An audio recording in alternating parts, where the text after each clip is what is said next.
On this episode, we talk about friendships and also my dating life and if I am going to go back on the dating apps. So see you this episode.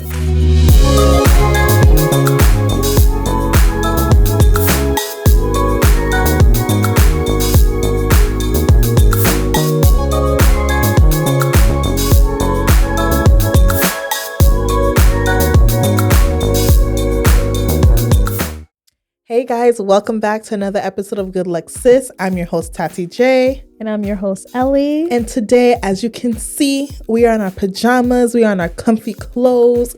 This episode is giving girl vibes, slumber party, chit chat, current events, and all of that, okay? So, I wanted to actually start this before the current events and all that, just talking about friendship. And I feel like 2024, and when I say friendship, I'm talking about the council. White Toast Summer. Shout out to Ashley and Cindy. And the reason I'm focusing on that, because like that's our mutual friend group. And I feel like 2024 was such a hard year for us individually. Yeah. So collectively, we all felt that from experiencing loss, from a lot of health issues and concerns. It just wasn't a smooth year for all of us. Although great things happened, you got married, graduations, new jobs, relationships taking the next level. Like good things definitely happened. But at the same time, we had loss. We had a lot. We had a lot as a friend tragic group. Events. Like a lot health scares that is like, baby, we are young. Why are we going through this? And I was really sitting back and thinking about that. And I was just kind of like, I feel like we're very lucky that we had each other during this time. And it's just so crazy because I don't think it really hit me full circle until towards the end of the year that it's like, boom, boom, boom, boom. Like it just took one by one. Yeah. And it just honestly put in perspective that like loss and grief and just like when your friends go through something, you go through it. Like it's just crazy how like it's just kind of like you feel what they're feeling in a sense. Obviously not to the extent, but it's still kind of like your heart is empath when you feel right. Your heart is also heavy too, knowing that your friend is going through something and you can't do anything about it. And it's just all you can say is like, let me know what I can do. Literally. I'm here for you. And the amount of let me knows what I can do. I'm here for you. I'm here for you. I know this is me. This is my line. I know I'm miles away, but I'm here. And it was like, this was the first year ever for me that it was like, wow, I am away and I can't physically be there, And it's just like, it really hurt this year of like, I can't actually physically be there for the people that I love. Yeah. So how do I be there for them here? And part of it was just, text messages, calls, just being that support for them. Just was the only thing I could do. And to me, I had to tell myself that was enough. Yeah. Because I felt like, I had to be there. Like, let me take you out. Let me get your mind off things. But that's what, I thought was the ideal way. But it was just enough for them to know, I'm here. If you want to talk, I'm here for you. Yeah, because I feel like I always say I'm bad in bad situations because I just don't know what to say. Like I just don't know what to say because I feel like because there's nothing you can say, and it's like my words, no matter how positive they are, they're not doing like not that they're not doing, but I just feel like they're not doing. Like I don't know what I can possibly say that's gonna make you feel or take away any ounce of pain that you may be going through. Yeah.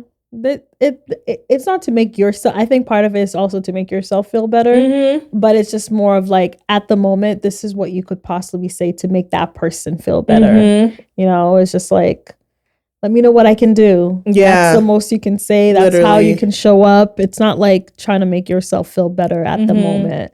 It's pretty tough. This is what adulting is. Like we have to really go through these things where we emotionally feel what our friends are going through. And then one thing I realized, like people handle different situations differently, obviously. And then I think this is one thing I'm probably going to bring up in the group chat. Like, how can we show up for each other individually through times of grief, heartache, scares, physical scares? Because this is kind of like, just how like you have love languages. Oh, I like to be loved this way. I don't know how to help people during times of pain, because that's not typically something I feel like we're expected to deal with, even though loss and pain is a part of life. I just feel like we're so in friendships like, oh, she got married, yay, or she's this. Like, we're there to celebrate, but then we don't know how to deal with loss exactly and like tragic events. Yeah, and I'm just like, I feel like that's definitely something we should definitely dive into and just figure out, like, how can we be here for each other? Because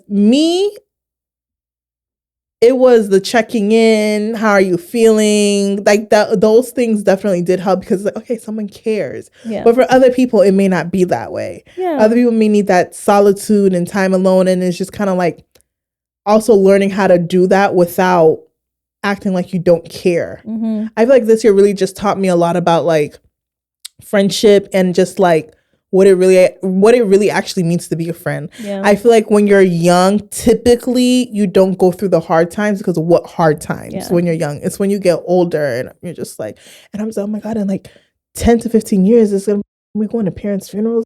Like, it really just like, how did we get here so quickly? It's getting serious. Yeah, It's getting like serious. it. Last year was just like the first year I'm like, at this point, I would have to be flying to Boston every month for like something that happened. Yeah. Funerals.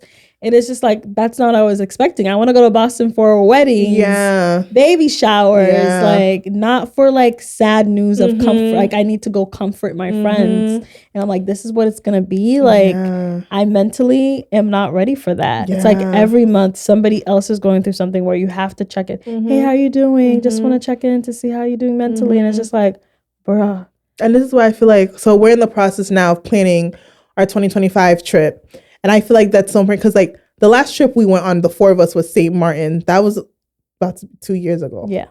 And that was such a great trip. Yeah. And I feel like now that everything has happened with all of us, I feel like this trip is just so needed to just ground our friendship more. And I just feel like what we all individually went through has matured us in a lot of ways and matured our friendship. And it's just kind of like, I'm excited for all of us to get together, enjoy life, but then also just like, yo, what was that? Yeah. Like, we haven't all really sat down together in person and kind of just was just like, that was a lot that happened. We haven't really debriefed. I know the debrief hasn't happened. Yeah. Like, the last time all four of us together was your wedding, and that doesn't count. Like, we didn't talk. Like, everyone's busy, so it's gonna be fun. I'm excited, but I think it's definitely even more important that, like, I feel like we're all in different aspects of our lives now. Like, you're married, Ashley's in a serious relationship. Me and we still out here single outside,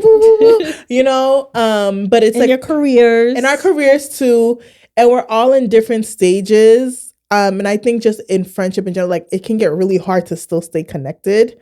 I think overall, I do applaud us. I think we do a really good job where it's like, by then I feel like we should have fell off. I think so too.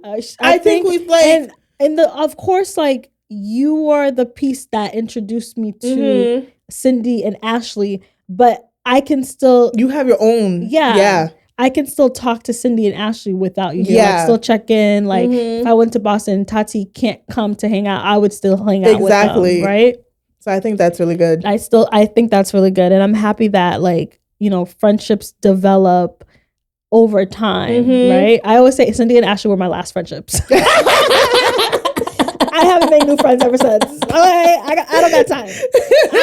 That was it. 2019 was a cutoff. That was a cutoff. If you didn't make it in by 2019, then that's it. Because I don't do short friendships though. Yeah, I do. My friends, like, one thing, my friendships are pretty long. You'll see that everyone I introduce you to would be like, hey, this is my friend from like the last 12 years. I want to tell you, when Ellie was getting married, I really didn't know if I was going to make the cut for the bridesmaids list, because just off the fact that Ellie knows 25 million people since she was born. Like, that's just really what it is. That is true. And I remember when you first started, like, your bridesmaid list was 9 at first. Yeah, I did cut it down. You did. And I was like, Ellie, 9? But I'm like, honestly, it makes sense for you. It would not make sense for me. It took some time to, all my friends, like, they all know who they are. I cherish and love you so much. But we had to be realistic. I had to be realistic, and I like prayed to God about it. And I realized that, like, you know, my I think I had 2 of my cousins who were like my closest cousins. Ooh, not me saying that out loud. I mean, I think it's obvious that they're the only 2 that made it into your wedding. I think that's kind of obvious. Yeah, so not saying, like, obviously I have love for all my cousins, but I think over the years they have, it's like a council thing. Yeah. It's the 3 of us who have built a relationship between in our 20s that are so close. And then my Janessa, my best friend from, you know, from the 4th grade, and Tasha, who we've built such a close like friendship through college, and then you, and then I just wanted to keep it at 6. Yeah, for sure. But I also had my friend Tasha, who's like my sister. Are you missing somebody? Did I miss somebody? Jordy. Yes, Andy's sister. Yes, because I'm like, you said she was my matron of honor. Yes, which, like, she's an older sister. You know, and 100%. I remember when I told Andy, I was like, yeah, she's gonna be my matron of honor. She's like, really? And I was like, yeah. I know, when you told me that, I was like, really? Yeah. So that was my 6, and I was like, those are the people I know still now. I want to look at pictures. I remember I saw on TikTok some girl who did like, where are they now of my bridesmaids? I've been seeing those. And I was like, some of them are, passed away, but it's like she's still friends with some of them. And, I've heard terrible stories. I heard terrible stories of people who had bad experiences. And I was like, I've never had any bad experience with any of these friends. Was I nervous at all? Would things turn out differently? Absolutely not, because you guys are not my problematic friends. So it's just like, I just chose the closest people to me, and then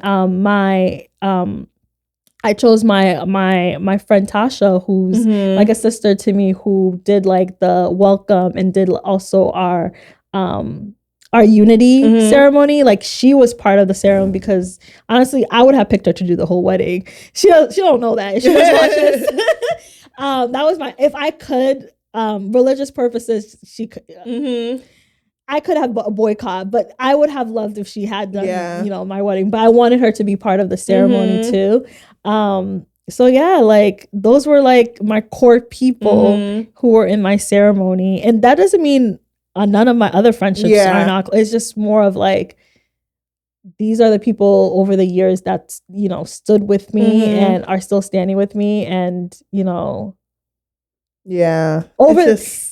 goes far. Yeah, if you guys are not watching the YouTube, it's like the hand motion. It goes far than like just friends. Yeah, this is like, it went pretty deep. Like, all these people who were standing up with me, or like people who've known me for like the past like 12 plus years. Yeah. One thing I'll say, if your bridesmaid's not crying for you, because the way we was, I'm over trying to go in my bra, but like be respectful in front of the Haitians and take out the tissue and wipe my tears and all of that. I could hear, and like, I tried not to make contact with the people in the guests, because I could see some people crying with the tissue. But yeah, I'm happy that with my pick, with my friendships, and over the years, just friendships, just showing up for each other. And some friendship, it's hard keeping up with people. It is. That's what I'm saying. Our group chat still be active, which is a miracle. Yeah, in terms of just life. I love picking up where we left off. Yeah, it's not like, where have you been? Like, you haven't been. It's always nice to pick up with a friend where we left off. Like, the group chat could be silent for weeks, and then someone got tea. Yeah. And it's like, love the tea. And then it's silent again. It's like, okay, when we planning this trip now, like this. I think this group chat has been sent for at least a good 2 weeks about this trip. Now that we in person, I'm about to hit it up before I leave. Like, so we're picking dates now. Yeah. Like, we need to do this. So yeah, I'm just very grateful for the friendship, our four, and how we showed up for each other this past year. I think, like I said, we all had individual things going on, but that didn't stop us from still being there for one another. And I think that's, like I said, the older you get, that's a true testament to friendship. Like, we at the age now where it's not just only the good stuff, it's the real stuff. And like I said, no one prepares you for that in friendship, but we're still able to, like, I love you, I'm here for you, let me know what you need. And I think one thing too is just like you said, like, I was the common person, but it doesn't have to be me in the center of it anymore, where it's just like, there's times I'm talking to either Asher and, oh yeah, I hit up Ellie, or Ellie told me this, or da-da-da-da, and and it's never like, oh, wait, what? Yeah. You, like, what? Did I miss this in the group chat? Like, it's a separate relationship that everyone has, and it just works together, and it just works. Yeah. We just come together.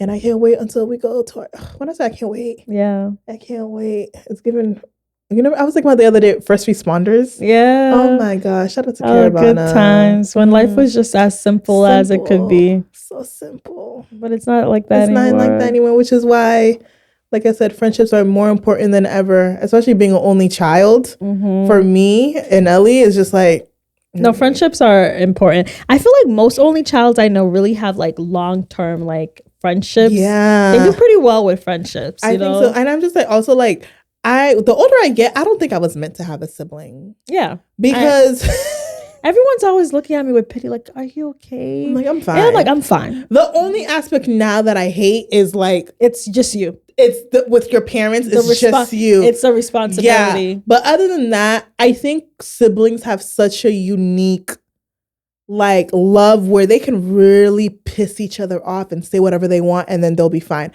I'm not that type of person. Yeah. I was never a fighter with my friends. I don't remember having an argument with any of my friends. I'm not, because you're not about to say whatever you want to me, and just because you're my sister and my brother, I'm supposed to forgive you.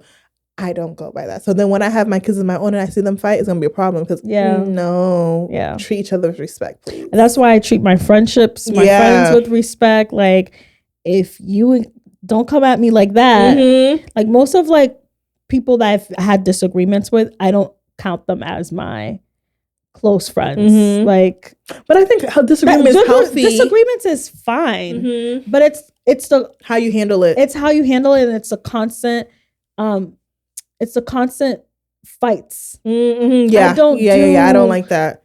Like, why we keep fighting? Like if we've been friends for like 10 years, obviously things are gonna go up and down. But like, if it's like we're having a big ass fight, to me, even once a year is too much. It's too much. Like, what are we doing? I think, I don't even think fights are, I'm just not a fighting type of, like, I can confront you and be like, hey, I didn't like this. And we talk about it and we move on and we fix it.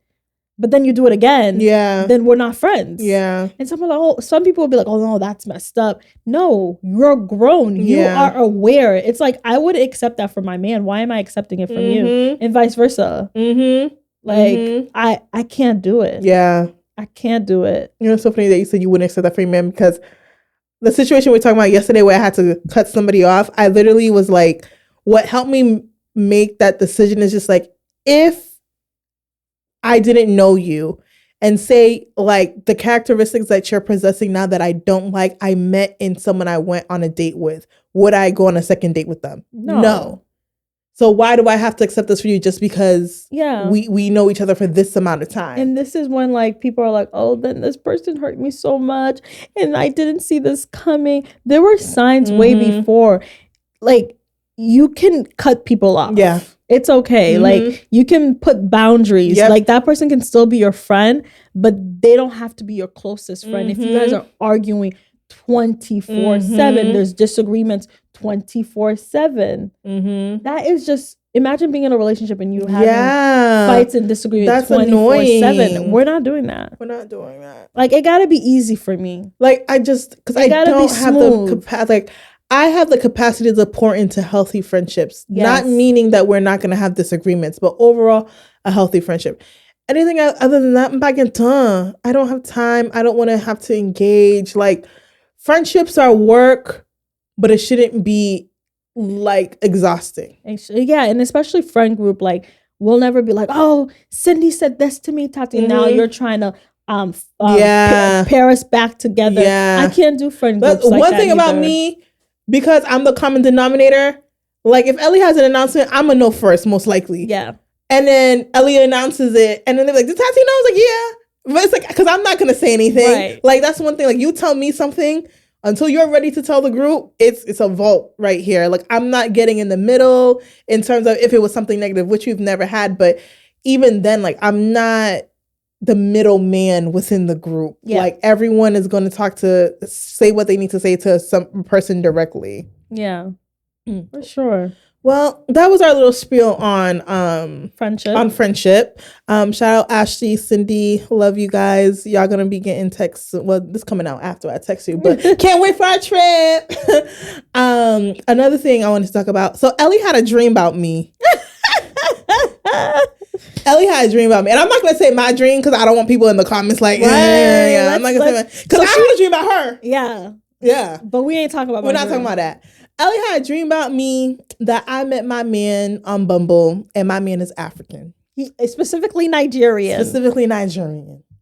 If y'all know me, my man is Haitian.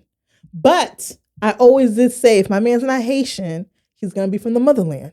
So and then he had dreads, right? He had dreads. Yeah, he had dreads. If y'all know me, I love hair. He had dreads. And I don't know why, but in my dream, I was like being a whole Haitian parent. Like, Tati, he has dreads. Why does he have dreads? And I'm like, first of all, I have nothing against dreads. I love me. I love me some hair on men. So that's fine with me. My mom not gonna like it, but it's okay. So, and in her dream, go ahead, explain your dream. So it's been a while. So I don't write my dreams. But basically, so Tati hits me up and Tati's like, oh, Ellie, I want to present you to my man. Present you to my man. Like, this is my best friend, okay? This is my friend, Ellie. Like, so Tati's like, yeah, I want to bring him so you guys can meet. And then I was like, oh, tell me about him. She's like, well, I didn't meet him, but you were telling me about him. So it's like, oh, he's Nigerian and he has dreads. And I was like, okay. Okay. And then how did I meet him? Oh, you guys met on Bumble. Yeah. And I think the reason why I thought, she met him on Bumble is because I actually met a couple that same week who had met on Bumble. And it was a successful relationship. They're married now. So I went to sleep and I had a whole dream about one of my single friends that went on Bumble and they met someone. And the funny thing I was telling Tati is that same couple, one of their friends told them and convinced them to download Bumble. And that's how, they were a match. And I haven't been on a dating app since, I really want to say 2023. Like, I really want to say, I think it's 2023. I haven't been on a dating app. But prior to that, I was on a dating apps, multiple, on and off for 4 years. And after that, I was like, oh, no, this is no good. It's not for everyone. It's no good. Do you follow that girl who goes on dates and then comes on Instagram and she talks about the dates? No. Okay, I'll send you her Instagram. Yeah. Where she goes on the dates and she talks about them. She names them like a firefighter or like pilot guy or like this. And she just talks about the dates. And it's just really nice to see a girl dating her. She's in her 30s, I think. Yeah. Good for her. And I'm just like, that's pretty nice. So, I hope she finds. I hope so. Yeah. I hope so. It's hard out here. But anyway, so Ellie's trying to convince me to download Bumble in real life. And the thing is, I've been thinking about it, but then I'm just like, it's not even the aspect of me having to reach out to them. I'm okay with that. It's just like, what if they just like make me feel like the other ones, like the other dating apps? If you've been on dating apps and you've been on them consistently, no offense, it's the people that either you're not attractive to that will always want to hit you up, or even if you are attracted to them, conversation's good, it fizzles out. It doesn't go past the app. Like as long as I've been on dating apps, I only got 2 dates out of a dating app out of 4 years. My stats ain't good. I'm not. No, that's okay. So I'm just like, do I really want to do this again just to disappoint myself? No, it's fine. But you go on Bumble and your husband's probably there. What's the worst that could happen? I get disappointed again. You get disappointed. That's fine, but at least you tried. That's fine. At least you tried. But I've been trying. Keep trying. You know, my motto with this. It's not time to give up yet. I'm not. You know what's so funny? I've said that this year, 2025, I give up. I give up in the sense I'm done trying. God, just do it. Like, go. Do what you need to do. I don't care. I care, but it's like, what I'm fatigué. I'm fatigué. Like, I'm so tired of like, and I don't know why in the last couple months, everyone's asking me, what's your boyfriend? I'm like, I don't know. Ask God. Why are you asking me? I got nothing to do with it. I'm just a body on earth. There's this comedian that I follow. Her content is mostly about being single, and I posted her on my close friend that she got married. Good for her. And I was just like, wow, I'm curious on what her content's gonna be about now that she's married. But she used to just make those content of like, here I am, God. Like, it's just like, you know, it's more religious content and about finding her man. And she found her husband. Look at that. She found her husband. I'm just like, wow, sometimes when you least expect it, just like, I always say, pray about it. What I always say, that was my vows. I said, April 2021, started praying. And here we are. God, I'm tired. So, but here hey, I am, God. I think that should you give Bumble a chance? Maybe. Should you give it a chance while I'm here with you? Absolutely. It's just something we can look back and laugh at. If we're disappointed, we can be disappointed together. Again, going back to our first part, our friendship. I'm here with you, supporting you through this as your friend. So I'll be holding your hand as we, and I can draft a few messages for you too. Yeah, because now I gotta be the one to okay, ladies, what is your good pickup line for online dating, not in person? Like, hey, I'm Thati. Like what? Like, oh, I was like, hey, how are you? So during when I used to date, like before, way back, I did Tinder. And I remember telling a guy, he's like, oh, I'm pretty busy. I'm like a engineer. I really don't have that much time. And I'm going to school. And I was like, well, when it comes to me, you'll make time for me. Period. Who was I? You was Ellie. That was like my time when I was like, I'm just like gonna say whatever and like it is what it is. This was when I was like, I'm gonna start dating. You see? And I went out there and I started dating. I was like, you're gonna make time for me. I want to date too, but I'm also tired. For sure, definitely. He asked me out on a date and we went on a date, but yeah, negative. It was a negative, but shout out to him. Shout out to that young man. Yeah. Well, guys, I don't know. I may be making a Bumble. We will see. I'm just so like, it's not discouraged. It's just I'm so tired. Like I just hi, how are you? And it's like obviously if it is my husband, I'm gonna have to go through that same process. Yeah. But I'm just mentally fatigued of having to do it, and it's not gonna be him. Like I don't even want to have to go through the process if it's not him. Like I just for what? Yeah. And then you end up talking for someone 3 months, and it's like, and then it don't work out. And it's like okay, what? Like I'm just so. But that's what dating is. I know. I'm not looking to date. I'm looking to find the one. And I don't want to have to go through the frogs again. But you gotta date. You gotta date. I know. And you ain't even trying to date and get married in 1 month. So. No, my mom. But it's like, I don't want to have to like waste my time and energy to filter out anyway. I'm so exhausted of it. But I know realistically that's what you're gonna have to do. So it's like, why am I downloading this app if I'm not ready to do that yet? Okay, then you're not ready. You don't sound like someone who's ready to date.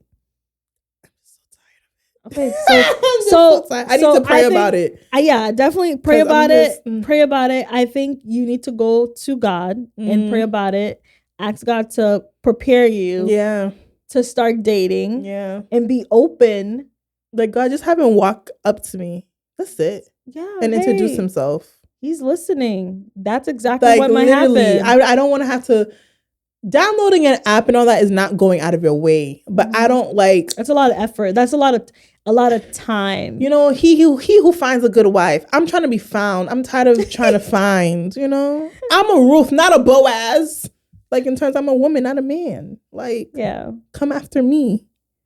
But who knows? I don't know. But Ruth did go. She did kind of. She went to Boaz. She did. She actually went to his feet and lay down, you know. So she went to Boaz. Maybe I'm not a Ruth at all. I'm a Thati. I'm a Thati. Well, we'll see. If I download it. What's the worst that could happen? I waste my time again. Well, I would say give it 2 weeks. But then again, no, we already made up our mind. You're gonna go to God and pray. Let's do that first. Yeah, we're gonna go to God and ask God to prepare you for dating. Yeah, because you tired. You need energy. And when I tell you, and that's another thing too, like, not saying, oh my God, I have so much going on, but my life is so like jam-packed. I want to make room for someone, but I want to make room for the person. That's the thing. You just don't know until you know. Yeah. So you have to go through that process until you figure out if it's them or not. I think that this is just me talking through experience. Mm-hmm.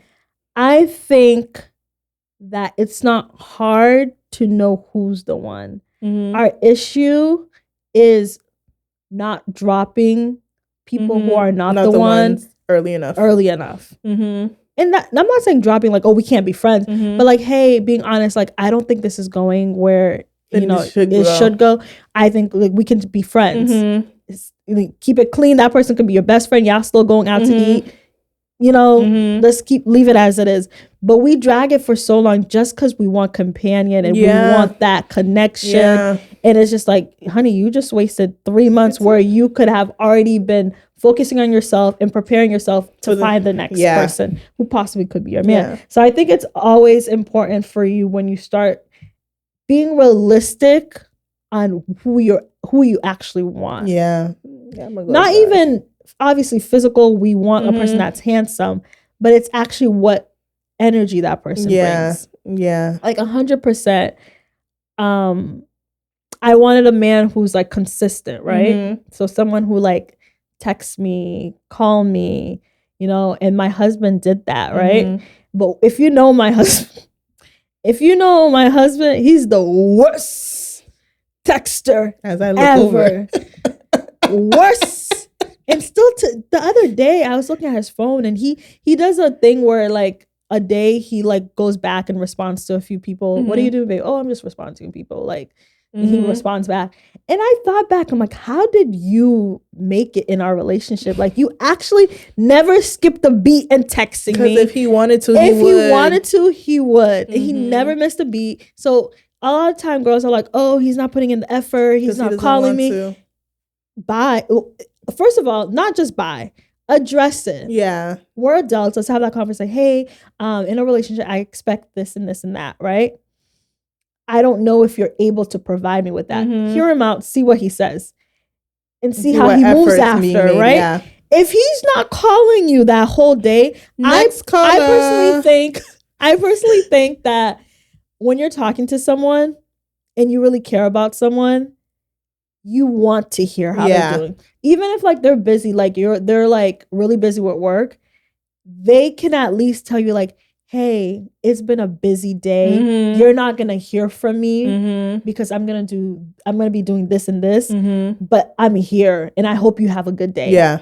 And then later on, 12 hours later, they check in like, hey, I'm back at home. It was a busy day. Have a good night. We'll talk tomorrow. Yeah. That's you just being like showing effort. But that's a problem. We're not talking. Yeah. I don't consider that talking. We're not dating. Yeah.